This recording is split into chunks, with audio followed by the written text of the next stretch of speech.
welcome back to my channel. Kali ini aku ada kedatangan dari Kryptonian, Mas Iman. Iya. Ya Say guys, hi dong. ya kalau kalian ini di part 1 kita udah rekaman ya. Jadi yang ketinggalan bakal share di link deskripsi. Oke, mungkin ada yang udah jadi subscribernya di Kryptonian yang sering banget bahas tentang perkriptoan lah, apa yang lagi update, project yang lagi update, dan suka technical analysis juga ya. Jarang sih udah. Aku Udah jarang udah fokus fundamental sekarang. Dulu sih ya awal-awal untuk tapi sekarang udahlah. Oke, mungkin kita bahas sedikit yang terupdate nih, kalau nggak salah kemarin kan baru habis Fed FOMC ya, meeting buat naikin 0,75% rate hike-nya ya. Iya. Dan itu akhirnya berdampak positif ya ke market ya, tapi dengar-dengar di balik itu tuh GDP-nya masih minus. Iya jelas itu. Soalnya ya kita balik dulu ya sejarah FOMC FOMC ya, I'm sorry. Maksudnya ya itulah. Jadi ya itu emang bukan annual meeting juga sih, meeting yang diselenggarakan The Fed itu bisa dalam bentuk emergency meeting fiskal ataupun juga moneter kayak gitu.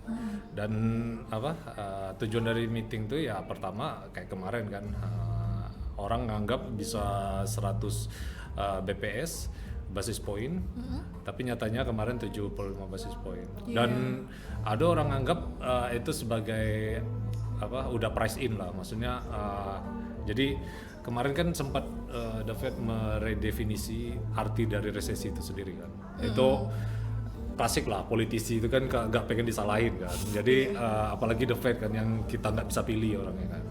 Jadi kemarin aja sebelum FOMC itu jauh sebelumnya dia bilang inflasi transitory. Nah ternyata enggak kan, permanen, is here to stay inflasi. Dan ternyata kemarin CPI print 9,1%. Printing money-nya ya. Printing money-nya. Jadi ya salah satunya cara untuk The Fed untuk bisa mengontrol inflasi adalah mengurangi demand. Mengurangi demand dengan cara apa? Dia ya buang ini bukan buang juga sih, dalam jual aset dia lah, stop printing money lah kan, quantitative tightening intinya. Iya, Jadi kuantitatif apa tuh namanya? tightening ya. Jadi diperketat balance sheet-nya, nggak bisa printing money lagi seenak jidatnya. Jadi ya secara nggak langsung orang yang bisa minjam uang, bukan minjam uang juga sih, dapat interest rate rendah dari Fed kan, jadi orang nggak terinsentif lagi untuk minjam kan, jadi nah terpaksa demand-nya otomatis kebuang, atau dia tuh bisa memecat karyawannya. Makanya resesi kan terjadi banyak layoff karena cheap money itu nggak being printed lagi. Jadi ya itu dampak dari ekonomi. Tapi kan inflation rate-nya US juga masih stay high ya, masih 8-9%-an kalau nggak salah. Terus kadang tuh aku mikir kenapa bisa tetap jadi positive impact ke crypto dan stocks, dan kalau nggak salah emas juga naik nih. Padahal kan sometimes kita bisa mikir kalau inflasi naik harusnya harga barang naik, jasa naik. Tapi like people masih ada uang buat yaudah gue masukin ke crypto aja gitu. Ya itu sih, kita harus bandingin dulu ya. Aku jujur aku bukan expert dari ini Keuangan, ekonomi in master general. master ekonomi, tapi aku pernah baca tulisannya, shout out to Lynn Alden. Lynn Alden itu salah satu makro ekonomis juga. Yang intinya dia bilang ya The Fed ini udah nggak ada pilihan, posisinya udah di posisi kejepit kayak gitu. Mau naikin rate takutnya dia resesi kan, karena tadi yang aku bilang buang balance sheet tadi. Sedangkan kalau dia tetap interest rate rendah, hyperinflasi terjadi. Karena uang tuh udah nggak ada nilainya lagi, terlalu cetak, terlalu banyak. Jadi posisinya diserba salah The Fed sekarang, buah si malakama, double edged swords. Jadi yang bisa dilakukan ya paling ya kadang tightening, kadang quantitative easing, kadang tightening, kadang easing, kadang tightening. Nah ini masih di balance sheet-nya kan kemarin udah buang put ratio dari The Fed kemarin itu kan balance sheet-nya sempat buang berapa billion dolar kalau aku nggak salah. Tapi nggak berbanding lurus sama ininya dia printing money sejak COVID kemarin. Jadi ya itu sih, money udah nggak ada nilainya lagi kalau berdasarkan itu, udah imagine mungkin itu aja. jadinya ada jadi positif sentimen juga ke cryptocurrency ya. By the way, ada ngikutin gak sih berita terkait Solana? Solana sih nggak terlalu ya, soalnya seperti ketahui aku maksi juga, maksimalis, Bitcoin maksimalis, tapi sekedar tahu ya kemarin dia upgrade Solana Pond atau apa kan. Jadi ya intinya ya banyak lah progres di bear marketnya, orang pada nge-build semua kan. Ya, Betul, tapi kan kayak entah kenapa di tahun ini Solana tuh sempat banyak isu-isu gitu, dan yang terbaru kalau nggak salah Solana protokol ya. dia tuh salah satu DAO-nya stable di- coin yang based di Solana juga kena serang dari DEX-nya lagi ya. Itu Apa klasik Namanya? shitcoin sih aku. Soalnya ya aku nggak pengen ini juga, sistem proof of stake tuh paling rentan untuk di hack atau di exploit ya. Betul. Karena ya nggak ada work untuk ini incentivize orang untuk ini kan, menjaga networknya kan. Cuman validatornya pun berdasarkan stake. Jadi sungguh disayangkan itu masih terus terjadi ya. Sedangkan kripto sekarang udah tahap masa adopsinya, mungkin kita ini udah separuh jalan kalau dibilang. Iya, dan DEX itu cukup rawan ya. Kalau dia kan masih yang bisa dibilang paling aman berarti Bitcoin, karena dia masih pakai proof of work sampai sekarang dan gak akan pernah diubah kayak, kecuali Satoshi Nakamoto yang keluar. Tapi banyak yang bilang karena Ethereum malah mau ubah dari proof of work jadi proof of stake, itu jadi sentimen positif. Tadi emang bener lah, mungkin kan banyak project-project crypto baru tuh dia lebih ke proof of stake ya sekarang, karena dia metode baru, dan banyak yang bilang kalau proof of stake emang lebih eco-friendly daripada proof of work.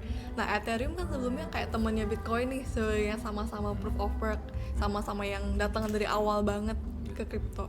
Tapi kan dengar-dengar tahun ini mereka udah mau launching buat ubah jadi proof of stake ya, dan dapat banyak positif support juga dari beberapa negara terkait Ethereum ubah ke proof of stake. Nah, kira-kira gimana nanti? Kan tadi katanya Mas Iman nih, kalau misalnya proof of stake security-nya itu lebih low daripada proof of work. Ya. And di sisi Ethereum, apakah dia mengubah dari proof of work ke proof of stake jadi makin rentan kah untuk di-attack? Your opinion Untuk aja sih. rentan, iya.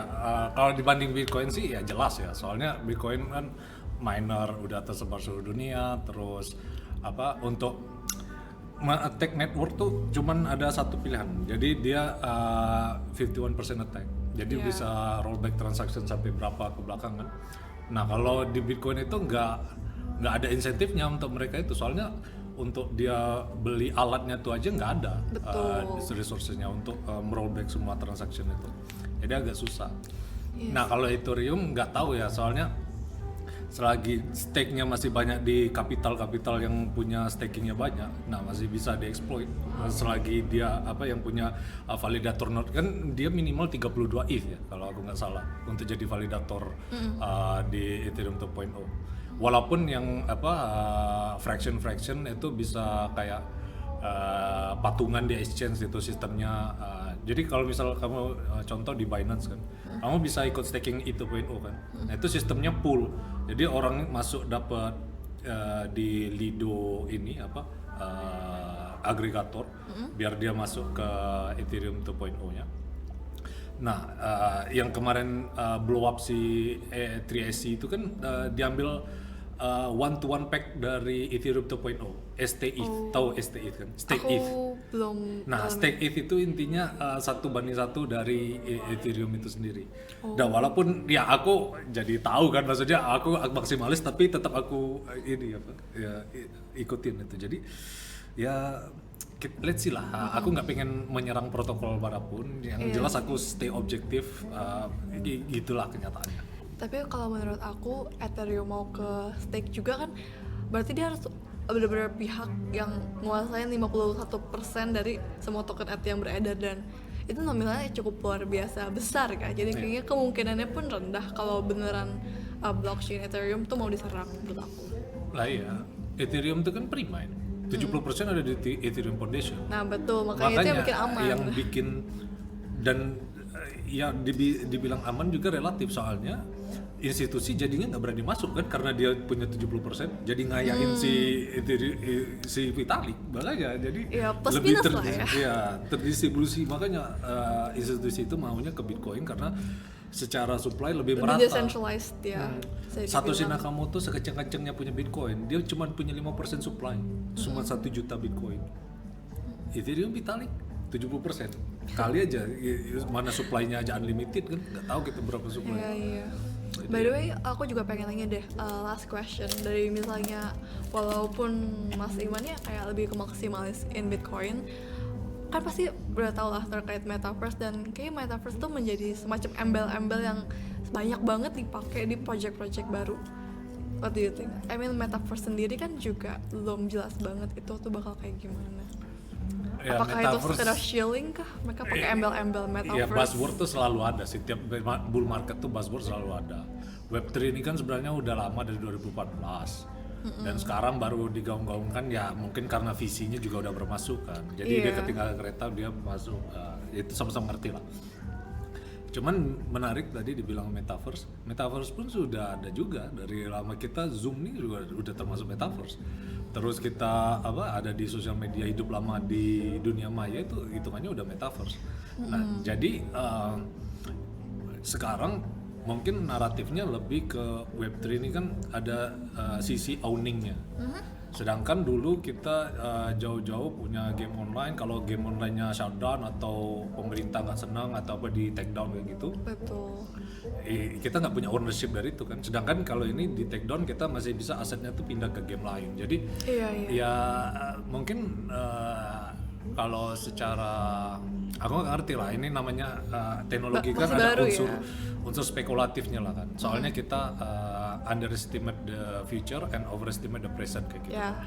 Jadi selalu ada boom and bust kalau teknologi itu. Jadi ya ngelihat aja lah. Aku no comment lah, soalnya aku pertama maksimalis, dan kedua ini sih metaverse nih udah jadi alat Buat promoting marketing lah ya buzzing, rata-rata. buzzword.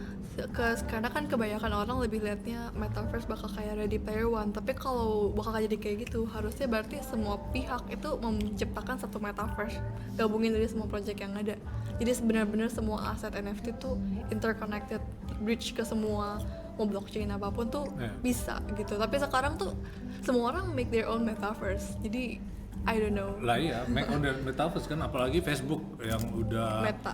Iya, Facebook tuh udah kayak negara. Kalau misalnya dia dikasih DAO atau apa, punya kewenangan lebih dari pemerintah. Makanya kemarin Libra kan ditolak sama Ditolak. Amerika.